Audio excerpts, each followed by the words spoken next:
नमस्कार।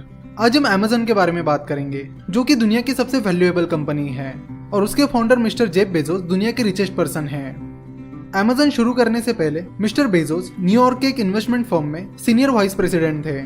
उस टाइम उन्हें इंटरनेट में बहुत ही ज्यादा ग्रोथ पोटेंशियल दिखने लगा।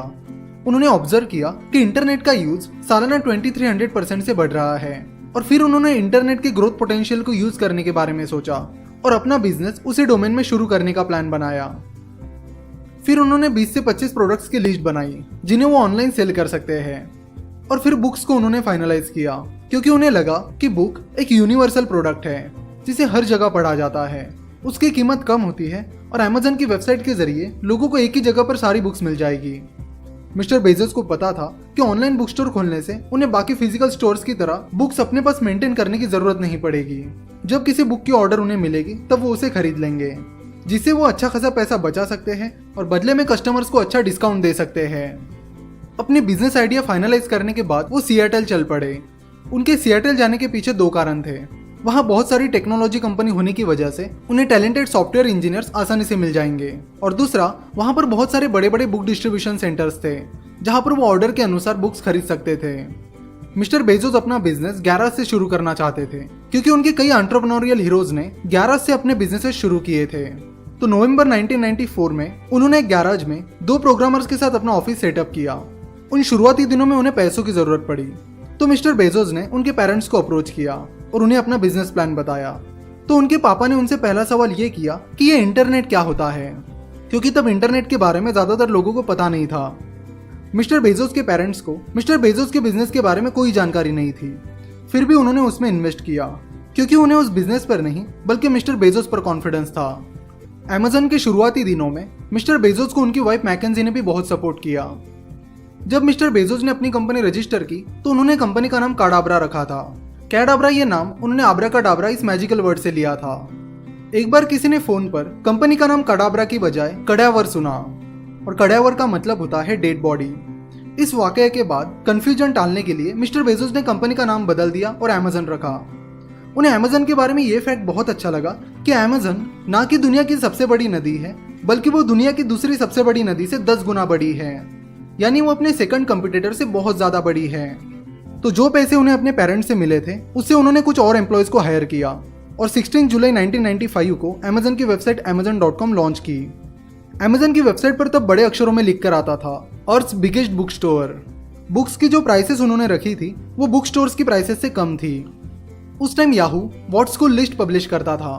Amazon की वेबसाइट लॉन्च होने के 3 दिन बाद ही amazon.com याहू की व्हाट स्कूल लिस्ट में आ गई और पहले हफ्ते में ही amazon.com पर $12,438 के ऑर्डर्स प्लेस हुई। Amazon ने बीप साउंड की फंक्शनैलिटी लगाई थी, यानी जब कोई Amazon पर ऑर्डर प्लेस करता था तो बीप आवाज सुनाई देती थी। जल्दी वो बीप साउंड डेली आ रही बहुत सारी ऑर्डर्स की वजह से फ्रिक्वेंटली आने लगी, जिससे वो आवाज सबको एनोइंग लगने लगी और फिर उन्हें उस बीपिंग साउंड की फंक्शनैलिटी को बंद करना पड़ा।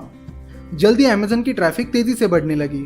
सेल के साथ ही Amazon के एक्सपेंसेस भी तेजी से बढ़ने लगे, जिससे मिस्टर बेजोस को और पैसों की जरूरत पड़ने लगी और 1995 के आखिर में उन्होंने $981,000 की फंडिंग उठाई। Amazon की ग्रोथ इतनी तेजी से हो रही थी कि हर 6 महीनों के बाद उन्हें अपना वेयरहाउस बदलना पड़ रहा था। Amazon की इस ग्रोथ को देखकर उन्हें VCs यानी वेंचर कैपिटल फर्म्स के कॉल आने लगे और जल्दी Amazon ने क्लेनर पर्किंस कॉफील्ड एंड बायर्स इस VC फर्म से $8 मिलियन की फंडिंग उठाई। 1997 के फर्स्ट क्वार्टर में Amazon का रेवेन्यू $16 मिलियन था, जो कि उनके 1996 के पूरे साल के रेवेन्यू से ज्यादा था और ये पूरा सेल बुक्स का था। तब Amazon सिर्फ बुक्स बेचा करता था। 15 मई 1997 को Amazon यूएस स्टॉक एक्सचेंज पर लिस्ट हुई। अपने IPO के जरिए उन्होंने $54 मिलियन की फंडिंग उठाई। Amazon का IPO $18 पर शेयर की प्राइस पर आया था। 1998 में Amazon ने अपनी वेबसाइट पर म्यूजिक और मूवीज ऑफर करना शुरू किया।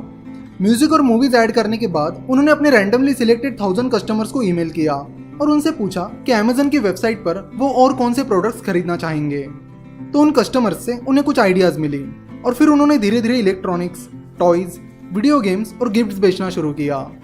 साल 2000 तक Amazon की वेबसाइट पर सारे प्रोडक्ट्स अवेलेबल थे और बहुत सारे रिटेलर्स अपने प्रोडक्ट्स Amazon की वेबसाइट पर ऑफर कर रहे थे। और फिर .com बबल आ गया, जिसमें बहुत सारी बड़ी well funded internet companies fail हो रही थी, जिससे बहुत सारे एनालिस्ट Amazon के बिजनेस मॉडल पर डाउट करने लगे। कुछ एनालिस्ट ने तो अमेजन भी फेल हो जाएगी ऐसा कह दिया था, क्योंकि तब तक अमेजन प्रॉफिटेबल नहीं हुई थी। जो मीडिया पहले अमेजन की तारीफ पर तारीफ किए जा रही थी, वही मीडिया अब अमेजन को क्रिटिसाइज कर रही थी। लेकिन मिस्टर बेजोस ने आउटसाइड नॉइज पर ध्यान नहीं दिया, वो अपना काम करते रहे। अमेजन की शेयर प्राइस 1998 में $130 तक चली गई थी और साल 2001 की शुरुआत में वो $15 तक गिर गई थी। 2002 में अमेजन ने Amazon web services that is AWS शुरू की, जो कि अमेजन की वेबसाइट सोल्यूशन कंपनी है, जो कि आज क्लाउड मार्केट को डोमिनेट कर रही है। 2003 में हैरी पॉटर सीरीज की 5वीं book Harry Potter and the Order of Phoenix release होने जा रही थी और लोग अमेजन पर उसकी प्री ऑर्डर डाल सकते थे। 21 जून 2003 को वो बुक रिलीज हुई और तब तक उस बुक की 13 लाख कॉपीज प्री ऑर्डर हुई थी, जो कि अमेजन के लिए एक रिकॉर्ड ही था। उस बुक की इतनी ज़्यादा सेल से अमेजन को प्रॉफिटेबल होने में मदद हुई। तो 2003 में पहली बार अमेजन पूरे साल के लिए प्रॉफिटेबल हुई। उस साल अमेजन को $35 मिलियन का प्रॉफिट हुआ था। उस प्रॉफिट का उपयोग उन्होंने लोगों को और ज़्यादा डिस्काउंट्स देने के लिए और अपनी टेक्नोलॉजी इंप्रूव करने के लिए किया। नवंबर 2007 में अमेजन ने किंडल लॉन्च किया, जहां पर लोग ऑनलाइन बुक्स पढ़ सकते हैं। लॉन्च होने के 1 साल के अंदर ही 2.5 लाख किंडल्स बेचे गए। मिस्टर बेजोस स्टॉक प्राइस में हो रहे अप और डाउन पर ज़्यादा ध्यान नहीं देते हैं। वो कहते हैं कि अगर हम कस्टमर्स के बारे में सोचेंगे और उन्हें अच्छी सर्विस देंगे तो उसका कंपनी को फायदा होगा और फिर लॉन्ग टर्म में शेयर प्राइस अपना खुद ध्यान रखेगी। आज यानी 20 जनवरी 2019 को अमेजन दुनिया की सबसे वैल्यूएबल कंपनी है। अमेजन का मार्केट कैपिटलाइजेशन $829 बिलियन है, यानी करीब 58,03,000 करोड़ है। ये फिगर इतनी बड़ी है कि कई कैलकुलेटर्स में तो ये बैठ भी नहीं पाएगी। और अमेजन के फाउंडर मिस्टर जेफ बेजोस की नेटवर्थ $140 बिलियन है, यानी करीब 9,80,000 करोड़ है। जिस तरह मिस्टर बेजोस को अमेजन के इस सक्सेस का फायदा मिला है, उसी तरह जिन इन्वेस्टर्स ने अमेजन में लॉन्ग टर्म के लिए इन्वेस्ट किया था, उन्हें भी बहुत प्रॉफिट मिला है। अमेजन के सक्सेस